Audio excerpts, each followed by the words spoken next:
السلام علیکم ورحمۃ اللہ وبرکاتہ اعوذ باللہ من الشیطان الرجیم بسم اللہ الرحمن الرحیم۔ رکوع مبارک کا آغاز ہوتا ہے، اللہ تعالیٰ ارشاد فرماتے ہیں اللہ الذی جعل لکم اللیل لتسکنوا فیہ والنہار مبصرا۔ اللہ تعالیٰ ارشاد فرماتے ہیں کہ اللہ وہ ذات ہے جس نے تمہارے لیے رات بنا دی کہ تم اس میں سکونت حاصل کرو، تم اس میں آرام کرو، تم اس میں سکون حاصل کرو۔ والنہار، اور اس نے دن کو بنایا مبصرن، آرام مبصرن دیکھنے والا بنایا، یعنی رات کو تاریک بنایا تاکہ کاروبار زندگی رک جائیں اور لوگ امن اور سکون سے سوئیں، اور روشن دن کو اس لیے بنایا تاکہ انسان معاشی زندگی معیشت پر کام کر سکے اور اپنی زندگی کے کام کر سکے اور اپنے روزگار کو تلاش کر سکے۔ اللہ تعالیٰ پھر اپنی خاصیت بیان کرتے ہیں کہ ان اللہ لا ذو فضل علی الناس ولکن اکثر الناس لا یشکرون۔ اللہ تعالیٰ فرماتے ہیں کہ بے شک اللہ تعالیٰ لوگوں پر فضل و کرم کرنے والا ہے، لیکن اکثر لوگ شکر گزاری نہیں کرتے، یعنی اللہ تعالیٰ کی نعمتوں کا اور نہ ان کا اعتراف ہی کرتے ہیں، اور وہ کفر کی وجہ سے، کہ جیسے کہ کافر جو ہوتے ہیں وہ اپنی جہالت کا شکار ہوتے ہیں اور اپنی جہالت پر وہ ڈٹے رہتے ہیں، جم جاتے ہیں۔ تو اللہ تعالیٰ کہتے ہیں ان لوگوں کے بارے میں کہ بے شک اللہ تعالیٰ بڑے فضل والا ہے، لیکن اکثر لوگ ناشکرے ہیں۔ ہم انسانوں میں سے بھی ایسے ہی ہیں کہ ہم بھی انسان بھی ناشکرے ہیں۔ اللہ تعالیٰ پھر مزید ارشاد فرماتے ہیں ذالکم اللہ ربکم خالق کل شیء لا الہ الا ہوا فانا تؤفکون۔ اللہ تعالیٰ فرماتے ہیں کہ یہی اللہ ہے تم سب کا رب، ہر چیز کا خالق، اس کے سوا کوئی معبود نہیں، پھر کہاں تم پھرے جاتے ہو، یعنی پھر تم اس کی عبادت سے کیوں بھاگتے ہو؟ جو اللہ تعالیٰ واحد ہے، جو توحید کے قابل ہے، تم اس کو چھوڑ کر کہاں بھاگ رہے ہو؟ اللہ تعالیٰ فرماتے ہیں كَذَلِكَ يُؤْفَكُ الَّذِينَ كَانُوا بِآيَاتِ اللَّهِ يَجْحَدُونَ۔ اللہ تعالیٰ پھر مزید فرماتے ہیں کہ اسی طرح وہ لوگ بھی پھیرے جاتے رہے جو اللہ تعالیٰ کی آیتوں کا انکار کرتے تھے، یعنی وہ بھی راہ ہدایت سے بھٹک کر ادھر ادھر بھٹکتے رہے، وہ بھی اصل راہ سے بھٹک کر راہ راست سے بھٹک گئے۔ اللہ تعالیٰ نے پھر فرمایا اللہ الذی جعل لکم الارض قرارا والسماء بناء وصورکم فاحسن صورکم ورزقکم من الطیبات۔ اللہ تعالیٰ پھر مزید ارشاد فرماتے ہیں، رب کائنات فرماتے ہیں کہ اللہ تعالیٰ وہ ذات ہے، اللہ تعالیٰ وہ ذات ہے جس نے تمہارے لیے زمین کو ٹھہرنے کی جگہ اور آسمان کو چھت بنا دیا،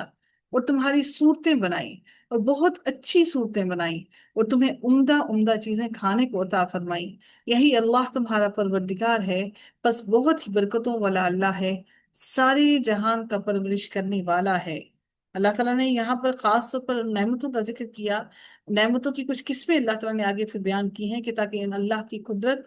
کو واضح کر دیا جائے کہ اللہ تعالیٰ کے ساتھ کسی کو بھی شریک نہیں ٹھہرایا جا سکتا۔ اللہ تعالیٰ نے پہلے شروع میں آیت کے میں فرمایا کہ اللہ الذی، اللہ وہ ذات ہے جعل لکم الارض قرارا، کہ اللہ تعالیٰ نے تمہارے لیے زمین کو ٹھہرنے کا مقام بنایا جس میں تم رہتے ہو، چلتے پھرتے ہو، کاروبار زندگی کرتے ہو، اور آخر کار تم موت سے ہمکنار ہو کر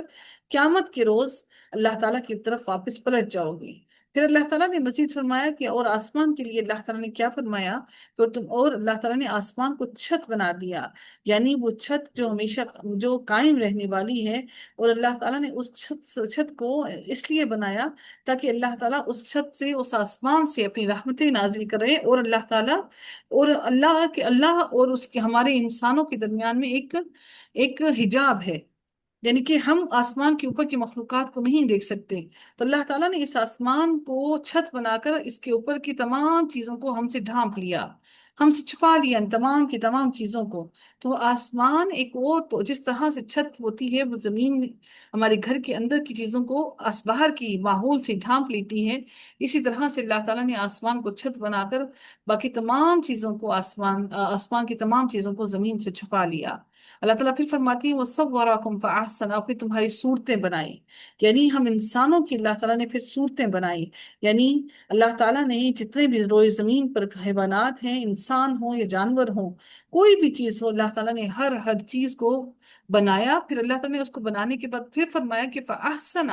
میں نے پھر اس کو بہت خوبصورت بنایا، وَرَزَقَكُم مِّنَ الطَّيِّبَاتِ، اور پھر میں نے تمہیں پاکیزہ رزق عطا کیا، ذَلِكُمُ اللَّهُ رَبَّكُم، پھر اللہ تعالیٰ فرماتے ہیں کہ یہ وہ رب، میں وہ رب ہوں جس نے یہ سارا کچھ بنایا، یہ ساری چیزیں، یہ لذت کی، یہ خوبصورت چیزیں جن کو میں نے تمہارے سامنے بنایا، جن کو تم دیکھ رہے ہو، میں نے یہ سب کچھ بنایا ہے۔ تو اللہ تعالیٰ فرماتے ہیں ذَلِكُمُ اللَّهُ رَبَّكُم، میں ہوں تمہارا رب، تم میری ہی عبادت کرو۔ اللہ تعالیٰ پھر فرماتے ہیں فتبارک اللہ، تو اللہ تعالیٰ پھر اپنے بارے میں مزید ارشاد فرماتے ہیں کہ بہت برکتوں والا ہے، بہت ہی برکتوں والا ہے اللہ تعالیٰ، جو ساری جہان کی پرورش کر رہا ہے، کیونکہ اللہ تعالیٰ کے خزانوں میں کوئی کمی نہیں، کہ اللہ تعالیٰ کے خزانوں میں بے حد برکتیں ہیں، کہ جو سارے جہانوں کو پال رہا ہے۔ پھر اللہ تعالیٰ اپنے بارے میں مزید الیبوریٹ کرتے ہیں کہ هو الذی وهو الحی لا الہ الا ہو، اللہ تعالیٰ فرماتے ہیں کہ وہ زندہ ہے جس کے سوا کوئی معبود نہیں، اللہ تعالیٰ زندہ ہے جس کے سوا کوئی معبود نہیں، بس تم خالص اسی کی عبادت کرتے ہوئے اسے پکارو۔ فَادْعُوهُ مُخْلِصِينَ لَهُ الدِّينَ، یعنی اپنا ہر عمل اللہ تعالیٰ کے لیے خالص ہو کر اس کے لیے پکارو۔ اللہ تعالیٰ پھر فرماتے ہیں الحمدللہ رب العالمین، تمام خوبیاں اللہ تعالیٰ ہی کے لیے ہیں جو تمام جہانوں کا رب ہے، یعنی جب سب کچھ کرنے والا اور دینے والا وہی اللہ ہے، دوسرا کوئی بنانے میں شریک نہیں، نہ کسی کو کوئی اختیارات حاصل ہیں، تو پھر عبادت کا مستحق بھی صرف اور صرف ایک اللہ ہے، دوسرا کوئی بھی اس میں شریک نہیں ہو سکتا۔ تو اس لیے اللہ تعالیٰ نے خاص طور پر یہاں پر یہ واضح کر دیا کہ جب تمام خوبیوں کا مالک اللہ تعالیٰ ہے، پھر رب کائنات نے فرمایا کہ بس اسی رب کو پکارو، اس اللہ تعالیٰ کو پکارو، فَادْعُوهُ مُخْلِصِينَ، اور خالص ہو کر پکارو، اپنی تمام نیتوں کو خالص کر اللہ تعالیٰ کے لیے پکارو اللہ تعالیٰ کو۔ پھر میرے رب نے فرمایا قُلْ إِنِّي نُهِيتُ أَنْ أَعْبُدَ الَّذِينَ تَدْعُونَ مِن دُونِ اللَّهِ لَمَّا جَاءَنِيَ الْبَيِّنَاتِ مِن رَّبِّي وَأُمِرْتُ ان اسلم لرب العالمین۔ پھر اللہ تعالیٰ فرماتے ہیں آپ کہہ دیجئے کہ مجھے ان کی عبادت سے روک دیا گیا ہے جنہیں تم اللہ کے سوا پکارتے ہو، چاہے وہ پتھر کی مورتیاں ہوں، انبیاء ہوں، صالحین ہوں، قبروں میں مدفون اشخاص ہوں، مدد کے لیے کسی کو بھی مت پکارو، ان کے ناموں کی نظر و نیاز مت کرو، ان کے ورد نہ کرو، ان سے خوف مت کھاؤ اور ان سے امیدیں وابستہ نہ کرو، کیونکہ یہ سب کی سب چیزیں عبادت میں شامل ہوتی ہیں۔ تو ہم یہ سمجھتے ہیں کہ ہم نظر و نیاز کرتے ہیں، تو جو چیزیں اللہ تعالیٰ کے ساتھ منسوب ہیں، ہم اگر کسی بھی انسان کے ساتھ وہ منسوب کرتے ہیں تو یقیناً وہ عبادت میں شامل ہو جاتی ہیں، اور اللہ تعالیٰ اپنے ساتھ کسی بھی چیز میں، حتیٰ کہ اللہ تعالیٰ اپنی محبت میں بھی کسی کو شریک ٹھہرانے والے کو معاف نہیں کرتا۔ اللہ تعالیٰ نے فرمایا کہ میرے پاس میرے رب کی دلیلیں پہنچ گئیں، ان نبی صلی اللہ علیہ وسلم نے کیا کہا، میرے پاس میرے رب کی دلیلیں پہنچ گئی، مجھے یہ حکم دیا گیا ہے کہ میں تمام جہانوں کے رب کا تابع فرما بردار بن جاؤں۔ یعنی اللہ تعالیٰ نے مجھے اس وحی کے ذریعے سے اپنی توحید کے بارے میں مجھے آگاہ کر دیا اور مجھے علم عطا کر دیا، اور اب میرا سر صرف اور صرف اللہ تعالیٰ کے سامنے جھکتا ہے، اور میں اپنے رب کے سامنے سر اطاعت خم کر دیتا ہوں، لیکن اس کے سوا، اس کے علاوہ میرا سر کسی اور کے آگے نہیں جھکتا۔ میں نے اپنے آپ کو اپنے رب کے سامنے تابع فرمان کر دیا، اس کے آگے اس کے سپرد کر دیا میں نے خود کو، اب اور مجھے اللہ تعالیٰ نے اسی کو کرنے کا حکم دیا۔ پھر میرے رب نے مزید فرمایا هو الذی خلقکم من تراب ثم من نطفة ثم من علقة ثم يخرجكم طفلا۔ اب اللہ تعالیٰ انسان کی حقیقت بتا رہی ہے کہ اللہ تعالیٰ نے انسان کو کیسے بنایا۔ رب کائنات فرماتے ہیں اللہ وہی ذات ہے جس نے تمہیں مٹی سے، پھر نطفے سے، پھر خون کے لوتھڑے سے پیدا کیا، پھر تمہیں بچے کی صورت میں نکالتا ہے، پھر تمہیں بڑھاتا ہے۔ یعنی